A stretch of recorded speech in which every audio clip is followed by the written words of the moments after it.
ಕಲಾ ಸೇವೆಯನ್ನು ಮಾಡಿದ್ದೀರಿ, ಕಲಾವಿದರನ್ನು ಕುಣಿಸಿದ್ದೀರಿ. ನಿಮ್ಮ ಸ್ವರ ಮಾಧುರ್ಯವನ್ನು ಭಕ್ತಾದಿಗಳಿಗೆ ಎಲ್ಲ ತೋರಿಸಿದ್ದೀರಿ. ಎಲ್ಲರೂ ಮನಸ್ಸು ಸಂತೋಷಗೊಂಡವರಿದ್ದಾರೆ. ಭಗವತನೇ, ಇನ್ನು ಮುಂದೆಯೂ ಇದೇ ರೀತಿಯಲ್ಲಿ ನಿಮ್ಮ ಕಲಾ ಸೇವೆಯನ್ನು ಮಾಡಿಕೊಂಡು ಬನ್ನಿ. ನೀವು ಯಕ್ಷಧ್ರುವ ಎಂಬ ಸಂಸ್ಥೆಯನ್ನು ಸ್ಥಾಪಿಸಿಕೊಂಡು ಅದೆಷ್ಟೋ ಬಡ ಕಲಾವಿದರಿಗೆ ಆಶ್ರಯದಾತರಾಗಿದ್ದೀರಿ. ನಿಜ ಅರ್ಥದಲ್ಲಿ ಕಲಾವಿದರ ಪಾಲಿನ ಕಾಮಧೇನು.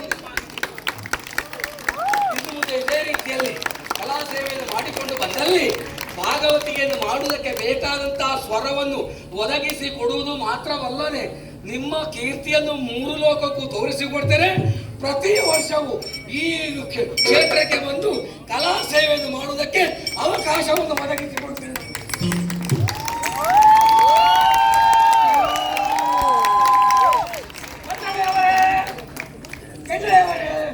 ಬಹಳ ಸಂತೋಷವಾಯಿತು. ಭಾಗವತರ ಜೊತೆಯಲ್ಲಿ ಈ ವಿದೇಶಕ್ಕೆ ಬಂದು ನಿಮ್ಮ ಕಲಾ ಪ್ರೌಢಿಮೆಯನ್ನು ತೋರಿಸಿದ್ದೀರಿ. ಈ ವರ್ಷ ಮಾತ್ರ ಅಲ್ಲ, ಪ್ರತಿ ವರ್ಷವೂ ಬರ್ತಾ ಇರಿ. ಭಾಗವತರಿಗೆ ಒಳ್ಳೆ ರೀತಿಯ ಪ್ರೋತ್ಸಾಹವನ್ನು ಕೊಡಿ. ಈ ರೀತಿಯಾದಂತಹ ಸೇವೆಯನ್ನು ಮಾಡಿಕೊಂಡು ಬಂದಲ್ಲಿ ನಿಮಗೂ ನಿಮ್ಮ ಕುಟುಂಬಕ್ಕೂ ಆಯುರ್ ಆರೋಗ್ಯ ಭಾಗ್ಯ ಸುಖ ಸಂಪದವನ್ನು ಅನುಗ್ರಹಿಸಿಕೊಡ್ತೇನೆ. ನಂಬಿಕೊಳ್ಳಿ. ಇನ್ನು ಇಂದಿನ ಒಂದು ಕಲಾ ಸೇವೆಯನ್ನು ಮಾಡಿಸಿದವರು ಶ್ರೀಕೃಷ್ಣ ವೃಂದಾವನದ ದೇವಸ್ಥಾನ ಸಮಿತಿಯವರೇ.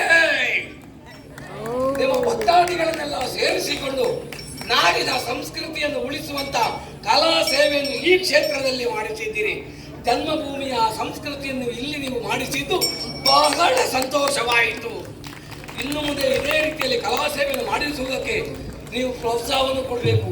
ಇಂಥದ್ದೆಲ್ಲ ಒಬ್ಬರಿಂದ ಮಾಡುವಂತಹ ಕೆಲಸ ಅಲ್ಲ. ಎಲ್ಲರೂ ಎಲ್ಲ ರೀತಿಯಲ್ಲಿ ಸಹಕಾರವನ್ನು ಕೊಟ್ಟಲ್ಲಿ ನಿಮಗೂ ನಿಮ್ಮ ಕುಟುಂಬಕ್ಕೂ ಆಯುರ ಆರೋಗ್ಯ ಭಾಗ್ಯ ಸುಖ ಸಂಪದವನ್ನು ಒದಗಿಸಿಕೊಡ್ತೇನೆ. ತಿನ್ನುವಂತಹ ತಿನಿಸಿನಲ್ಲಿ, ಉಡುವಂತ ವಸ್ತ್ರದಲ್ಲಿ, ಮಾಡುವಂತಹ ಕಾರ್ಯದಲ್ಲಿ, ದುಡಿಯುವಂತಹ ಉದ್ಯೋಗದಲ್ಲಿ ಯಾವ ರೀತಿಯ ಕುಂದು ಕೊರತೆಗಳು ಬಾರದಂತೆ ಅನುಗ್ರಹ ಮಾಡ್ತೇನೆ. ನಂಬಿಕೊಳ್ಳಿ, ನಂಬಿಕೊಳ್ಳಿ, ನಂಬಿಕೊಳ್ಳಿ.